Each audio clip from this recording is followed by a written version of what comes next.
नारायण। राम जी पूछते हैं कि इस मन के भ्रम में मूल क्या है। यह मायामय मन आया कहाँ से, कैसे उत्पन्न हुआ। भगवन् मुनिशार्दूलः किमिवेह मनोभ्रमे विद्यते कथमुत्पन्नम मनोमायामयं कुतः। मन की उत्पत्ति किससे हुई, यह पहले संक्षेप से बताइए, बाद में अन्य चीज़ें बताइएगा। तो वशिष्ठ जी कहते हैं कि महालयावस्था में जगत के अति सूक्ष्म रूप से स्थित होने के कारण अपने कार्य में असमर्थ होने पर संपूर्ण दृश्य वर्ग की सृष्टि से पहले यह जगत निर्विक्षेपावस्था में शेष रहता है। महाप्रलय संपत्ता वसत्ताम समुपागते अशेष दृश्य सर्गादौ शांतमेवावशिष्यते।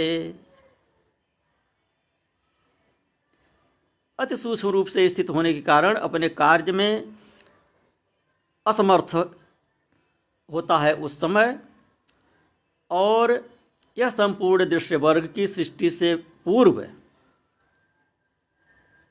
यह संसार निर्विक्षेप की अवस्था में शेष रहता है। उस समय स्वयं ज्योति अजन्मा प्रकाशमान आनंद घन सदा सर्वशक्तिमान देवाधिदेव अविनाशी केवल परमात्मा ही रहते हैं।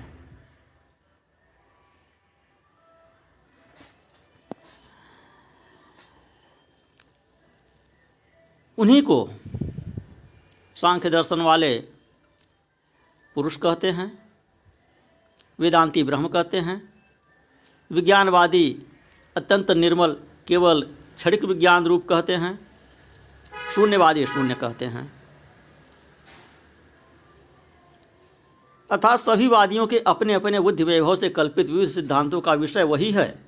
सबके अधिष्ठानभूत उस परमात्मा के विषय में किसी को भी विवाद नहीं है।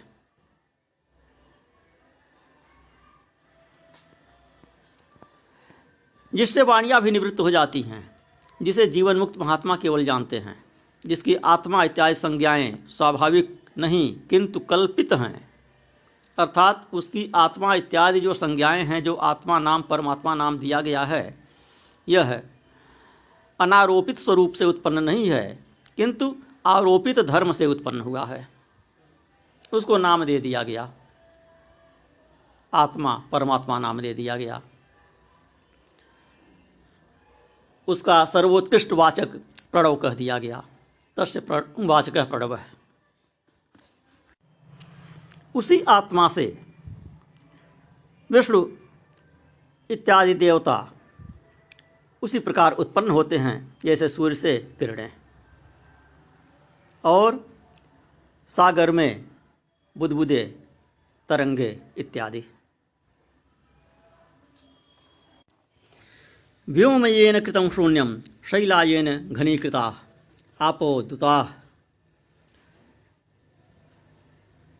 कृतायेन दीपो यश वशो रवि। जिसने आकाश को शून्य बना रखा है, पर्वतों को जिसने ठोस रूप दिया है, जल को जिसने तरल बना रखा है, और जिसने अपने वशीभूत सूर्य को दीपक बना रखा है, प्रकाशक बना रखा है,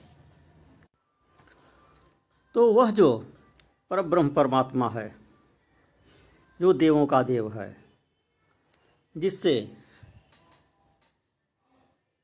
भ्रमात्मक मन इत्यादि की उत्पत्ति बताई गई, उसकी प्राप्ति केवल ज्ञान से ही हो सकती है। कर्मानुष्ठान से उसकी प्राप्ति कदापि नहीं होती। ब्रह्म की प्राप्ति में ज्ञान रूपी अनुष्ठान का ही उपयोग है। ज्ञान से अतिरिक्त कर्म इत्यादि का कोई उपयोग नहीं है। मरुस्थल में मरीचिका में जल भ्रम की निवृत्ति चाहे जितने कर्म कर डालिए, कर्म करने से नहीं होती है। केवल ज्ञान से ही मरीचिका भ्रम की निवृत्ति होती है। तो इसी प्रकार परमात्मा का ज्ञान केवल भ्रम के नाश से ही होता है, अज्ञान के नाश से ही होता है, ज्ञान से ही होता है, किसी कर्म के द्वारा नहीं होता है। अस्य देवाधिदेवस्य परस्य परमात्मनः ज्ञानादेव परासिद्धिर् न तनुष्ठान दुःखतः अत्र ज्ञानमनुष्ठानं न त्वन्यदुपयुज्यते मृगतृष्णा जलभ्रांति शांतौ चेदम निरूपितम्। फिर कहते हैं न हेष दूरे नाभ्यासे नालभ्यो विषमे न च स्वानंदाभास रूपोऽसौ स्वदेहादेव लभ्यते। जो न बहुत नज़दीक है न बहुत दूर है, क्रिया के बिना प्राप्त होने के अयोग्य एवं विषम स्थानों में स्थित फल की प्राप्ति में क्रिया सफल हो सकती है। परमात्मा इस फल के सदृश नहीं है, इसलिए वह क्रिया द्वारा कदापि लभ्य नहीं है। तो वह दूर भी नहीं है, नज़दीक भी नहीं है, सुलभ भी नहीं है, दुर्लभ भी नहीं है, दुर्गम स्थान में स्थित भी नहीं है, किंतु विस्मृत आभूषण की तरह ज्ञान रूप कौशल से अपने ही शरीर में प्राप्त होता है। जैसे कोई आभूषण धारण किए रहें और विस्मृत हो जाए, अन्यत्र उसको खोजें, अपने शरीर में न खोजें। कई बार ऐसा होता है कि चश्मा लगाए हुए हैं और चश्मे को खोज रहे हैं, हार पहने हुए हैं और हार को अन्यत्र खोज रहे हैं, अपने शरीर में नहीं खोज रहे हैं। कई बार ऐसा हो जाता है। तो ऐसे ही परमात्मा की खोज है। परमात्मा की प्राप्ति में तपस्या, दान, व्रत आदि लेश मात्र भी सहायता नहीं करते। केवल स्वरूप में विश्रांति को छोड़कर उसकी प्राप्ति में और कुछ भी साधन नहीं है। स्वरूप का ध्यान ही उसका साधन है, ज्ञान और ध्यान। किंचिन्नोपकरोत्यत्र तपोदान व्रतादिकं स्वभाव मात्रे विश्रांति मृते नात्रास्ति साधनम।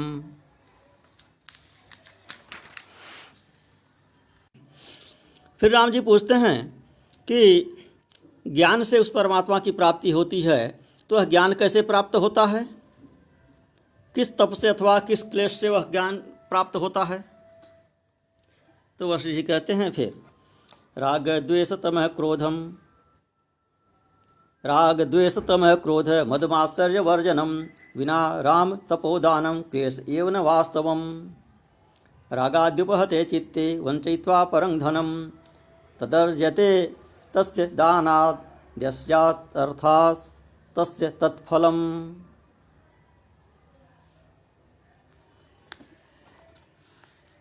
कि वेदांत श्रवण आदि अपने पौरुष प्रयत्न से जो विवेक की प्राप्ति होती है, उसी से उस देवाधिदेव के ज्ञान की प्राप्ति होती है। तप, स्नान, यज्ञ, दान इत्यादि कर्मों से नहीं। राग, द्वेष, अज्ञान, क्रोध, मद और मात्सर्य का त्याग किए बिना तप, दान इत्यादि क्लेश ही हैं, वास्तविक साधन नहीं हैं। मन स्वच्छ नहीं हुआ तो स्नान करने का कोई लाभ नहीं हुआ, क्योंकि चित्त में राग आदि का साम्राज्य रहने पर दूसरे को ठग कर जो धन उपार्जित किया जाता है, उसके दान से भी उसी को फल मिलता है जिसका कि वह धन था। भांति भांति से व्यापार इत्यादि से या किसी उद्यम से कमाई करके धन एकत्र कर रहे हैं और उससे जो दान कर रहे हैं, उससे जो यज्ञ इत्यादि कर रहे हैं, तो यदि वह धन अन्यायपूर्वक अर्जित किया गया है तो आपके उस धर्म, कर्म, यज्ञ इत्यादि का फल उसी को मिलता है जिसका धन आपने अर्जित किया है। रागाद्युपहते चित्ते व्रतादिक्रियते च यत् तद्दम्भः प्रोच्यते तस्य फलमस्ति मनांगम च। चित्त के राग इत्यादि के उपहत होने पर, चित्त के राग इत्यादि से उपहत होने पर जो व्रत इत्यादि किया जाता है, राग द्वेष इत्यादि की निवृत्ति के बिना जो व्रत इत्यादि किया जाता है, वह दंभ कहा जाता है। उसका कुछ भी फल नहीं होता। तो मुख्य उपाय क्या है, मुख्य साधन क्या है ज्ञान का, ज्ञान प्राप्ति का? सत्संग और शास्त्रों का अभ्यास। ये कहते हैं तस्मात् पुरुष यत्नेन मुख्यमौषधमाहरेत् सच्छास्त्र सज्जनासंगौ संसृति व्याधिनाशिनौ। इसलिए पौरुष प्रयत्न से मुख्य औषधि का उपार्जन करना चाहिए। वह मुख्य औषधि कौन सी है? सत्शास्त्रों का अभ्यास और सज्जन संगति, जिनसे संसार रूपी व्याधि की निवृत्ति हो जाती है। जीविका कैसी होनी चाहिए, इसका यहाँ पर संकेत कर देते हैं कि यथा संभवया वृत्त्या लोक शास्त्र विरुद्धया संतोष संतुष्ट मना भोग गंधम परित्यजेत। जिसमें लोक और शास्त्र से किसी प्रकार का विरोध नहीं है, जो शास्त्र सम्मत भी है और लोक नीति के भी अनुकूल है, जो धर्मानुसार भी है और राज्य तंत्र के कानून के अनुसार भी है। ऐसी यथा योग्य और अपने कुलानुरूप आजीविका से संतुष्ट होकर भोग वासना का परित्याग कर देना चाहिए। धर्मानुसार क्या? जिस वर्ण के लिए जिस जीविका का विधान किया गया है, और अपने कुल में जीविका का जो साधन चलता चला आ रहा है, ये शास्त्रानुसार हुआ। और लोक के अनुसार जो नियम कानून हैं, जिस व्यवस्था में आप चल रहे हैं, उसका भी पालन करना चाहिए। यथा संभव उद्योगाद अनुद्विग्नतया स्वया साधु संगम सच्छास्त्र परताम प्रथमं श्रयेत। पुनः कहते हैं कि अपने हितकारिणी अनुद्विग्नता द्वारा यथासंभव शक्ति के अनुसार उद्यम से सर्वप्रथम सज्जन संगति और सत्शास्त्र के अभ्यास की शरण लेनी चाहिए। सत्संग और शास्त्रों के स्वाध्याय, इन्हीं दो पर बार बार योग वासिष्ठ में विशेष बल दे रहे हैं। यथा प्राप्ता संतुष्टो योगरहितमुपेक्षते साधु संगम सच्छास्त्र पर शीघ्रं मुच्यते। जो प्रारब्ध के अनुसार जो कुछ मिल गया उससे संतुष्ट रहता है, शास्त्र एवं शिष्टों द्वारा निंदित की उपेक्षा करता है, निंदित व्यक्ति की उपेक्षा करता है, निंदित धन की उपेक्षा करता है, अशास्त्रीय आचार वाले व्यक्ति की उपेक्षा करता है, अशास्त्रीय धन की उपेक्षा करता है, और जो साधु संगति तथा सत्शास्त्र में अभ्यास में निरत रहता है, वह शीघ्र मुक्त हो जाता है।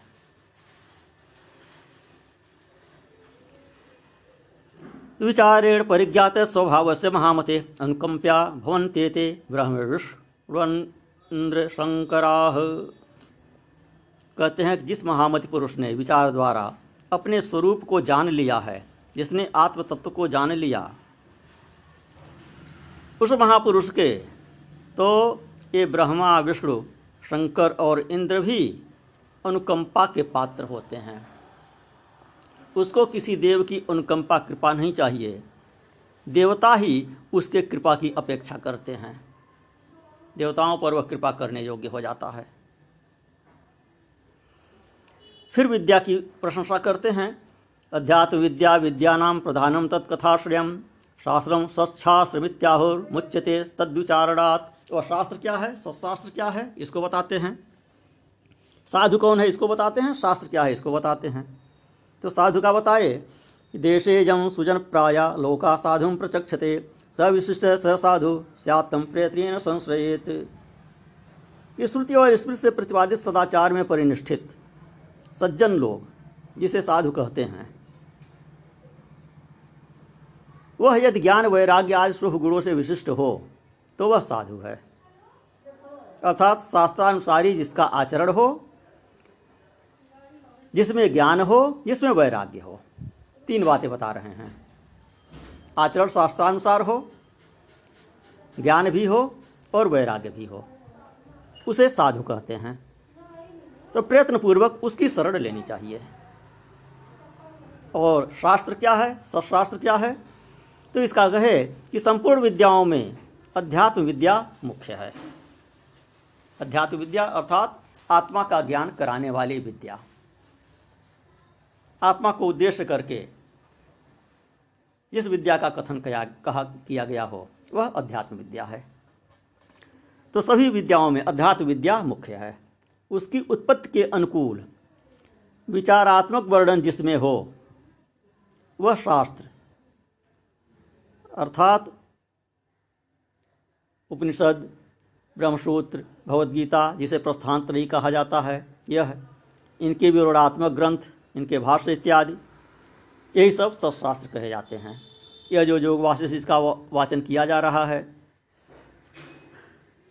जिसे आप लोग सुन रहे हैं, श्री रामचरितमानस जिसे आप लोग सुन रहे हैं, जो आत्मा की ओर प्रेरित करने वाला, आत्मज्ञान कराने वाला शास्त्र है, उसी को सत्शास्त्र कहा जाता है। और उसी के अनुसार ज्ञान देने वाला सद्गुरु कहा जाता है। जो आत्मा का उपदेश करता है, जो आत्मा का ज्ञान कराता है, उसे ही सद्गुरु कहते हैं। गुरु और सद्गुरु में ये सूक्ष्म अंतर होता है।